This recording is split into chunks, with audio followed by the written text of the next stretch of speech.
안녕하세요. 잡시광입니다. 영국 글래스고에서 개최되고 있는 제26차 UN 기후변화협약 당사국 총회 COP26은 세계 최정상들이 모여 탄소 중립 정책을 약속하는 자리입니다.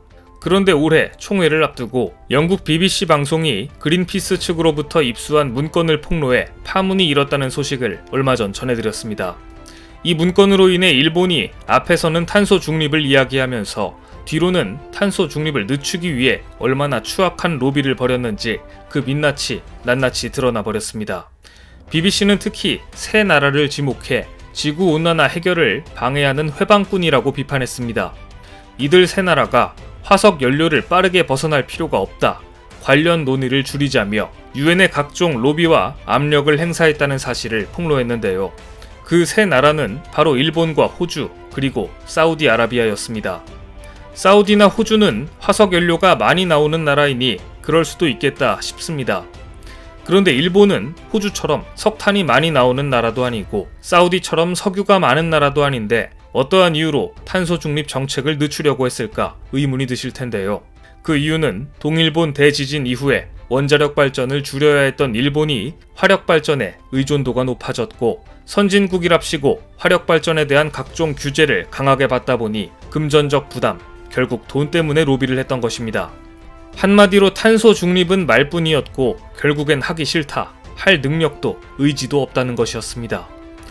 그런데 한국은 일본의 이 같은 뻔뻔한 모습과 정반대되는 행보를 보이고 있습니다. 한국은 이번 COP26을 통해 한국판 그린 뉴딜을 비롯한 탄소 중립 정책을 전 세계에 알렸고 전 세계 외신들의 집중적인 관심과 찬사를 받았습니다. COP26 행사장 내에 자리 잡은 전 세계 홍보관들은 50여 개 국가와 국제기구 등이 기후위기의 심각성을 알리고 각국의 다양한 탄소 중립 노력을 소개하는 자리였습니다. 그런데 올해 한국관에 대한 외신의 관심은 폭발적이었습니다. 특히 COP26에 참석한 주요 인사들을 초청한 코리안 나이트에서는 오징어 게임으로 유명해진 달고나가 등장해 참석자들의 이목이 집중됐습니다. 달고나는 코리안 나이트 참석자들에게 기념품으로 제공됐는데 오징어 게임의 인기를 등에 업고 한국관에 대한 이목을 끄는데 톡톡히 역할을 했다는 후문입니다. 한국은 이 자리에서 수상 태양광 산업 등 다양한 에너지 탄소 중립 정책을 발표해 호평을 받았습니다. 반면 일본은 이번 UN 기후변화 협약에서 뜬금없이 자신들의 치부를 홍보하며 조롱거리가 되었습니다. 올해 일본은 COP26 일본관을 후쿠시마를 알리는데 이용했습니다. 일본관에 들어가면 후쿠시마 부흥 홍보 영상이 나왔는데 동일본 대지진으로 원자력 발전소가 폭발한 이후 일본이 이 지역의 오염 제거와 환경 복원 사업을 전대미문의 규모로 수행했다고 홍보한 것인데요. 전대미문의 환경 오염 사건을 만들어 놓고 이걸 치우기 위해 노력했다는 게 과연 홍보할 일인지 모르겠습니다. 또한 기후위기의 해법을 찾기 위해 모인 자리에서 원자력 발전 사고로 방사능에 오염된 후쿠시마를 홍보하는 게 과연 앞뒤가 맞는 이야기인지 보는 사람들은 어리둥절할 수밖에 없었는데요. 때와 장소를 가리지 않고 후쿠시마를 홍보하려고 안간힘을 쓰다니 후쿠시마가 정말 살기 좋은 곳으로 변했다면 이렇게 안달하지 않아도 세계인들이 알아볼 텐데 말입니다. 일본의 망신은 여기에 그치지 않았습니다. 기후 문제 대응을 위해 세계 120개국 이상의 단체가 구성한 NGO인 기후행동 네트워크는 일본에게 2회 연속 불명예인 화석상을 수여해버렸습니다. 마이니치 신문에 따르면 기후행동 네트워크는 올해 COP26에서 연설했던 기시다 일본 총리를 강력히 비판했습니다.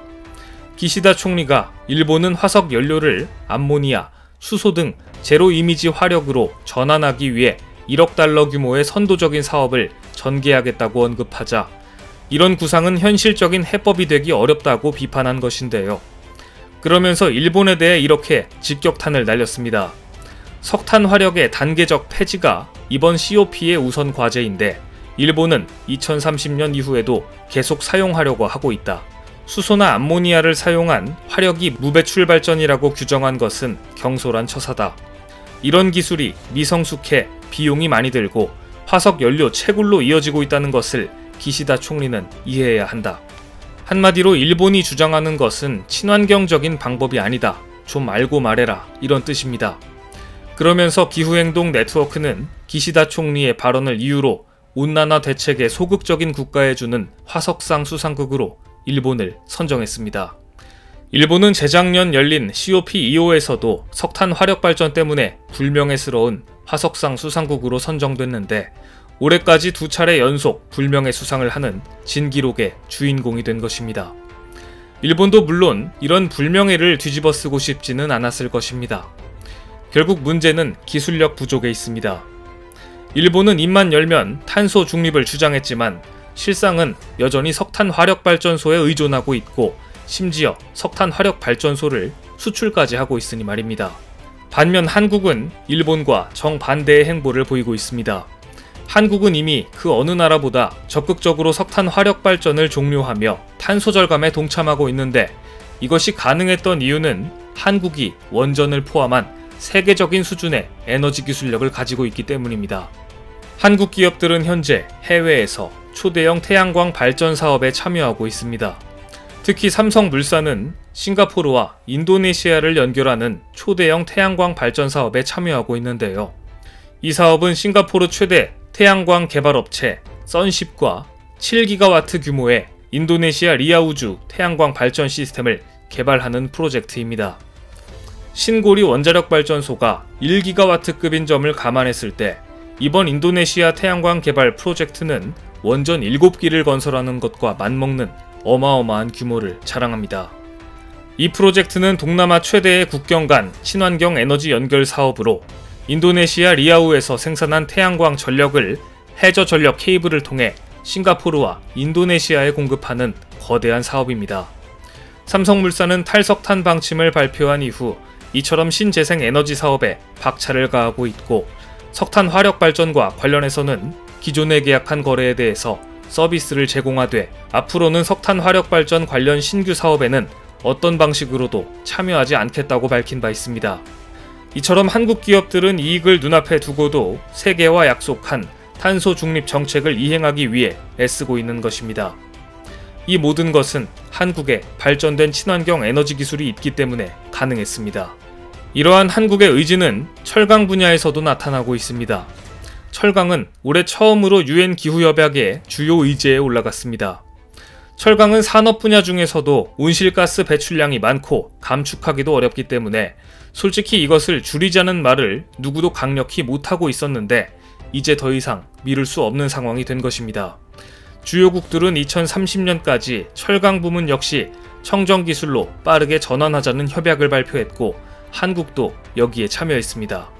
따라서 한국은 철강 부문의 탄소 감축을 위해 기존의 용광로를 전기로로 대체하는 정책을 추진 중입니다. 전기로는 기존의 고루 방식보다 탄소 배출량이 적기 때문입니다. 또 석탄이 연료인 코크스를 사용하지 않아 탄소 배출을 상대적으로 적게 할 수 있습니다. 이 밖에도 한국은 철강 부문의 공정 자체를 수소환원 제철로 100% 바꾸는 방안을 추진 중입니다. 수소환원 제철은 철 생산 시 석탄 대신 수소를 활용하는 기술인데 국내 최대 철강 업체인 포스코는 2050년 이 기술을 상용화하기 위해 연구에 매진하고 있습니다. 탄소 중립이 세계의 주요 관심사로 떠오르기 전까지는 인류의 문명의 기반인 철을 생산하면서 고루를 없앤다는 생각을 해본 적이 없습니다. 친환경 에너지로 불리는 수소를 이용한 전기차, 발전소 등이 등장하자 철의 생산에도 수소를 이용하자는 이론이 나왔지만 철강업계는 불가능한 기술로 치부했습니다. 하지만 한국의 최대 철강사인 포스코는 이러한 미래 기술에 도전하고 있습니다. 포스코가 추진하고 있는 수소 환원 제철 기술은 하이렉스라 불리는데 하이렉스가 상용화되면 고루가 필요 없어지기 때문에 철강 산업도 석탄을 사용하지 않고 이산화탄소 발생도 제로에 가깝게 됩니다. 지난해 골드만삭스는 2050년이 되면 수소 환원 제철을 포함한 산업용 수소가 전 세계 수소 수요의 18%를 차지하리라 전망했습니다. 만일 한국의 포스코가 수소 환원 제철 기술을 상용화시키게 되면 한국은 철강 부문에서도 2차 전지와 반도체 못지않은 세계적인 선도국이 될 것입니다.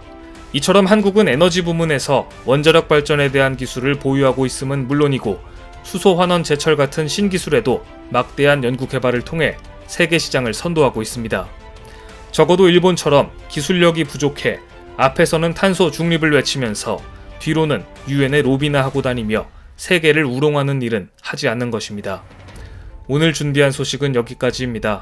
댓글을 통한 여러분들의 많은 의견 기다리겠습니다. 많은 분들의 생각이 모였을 때 진정 가치 있는 지식이 완성될 것입니다. 시청해주셔서 감사합니다.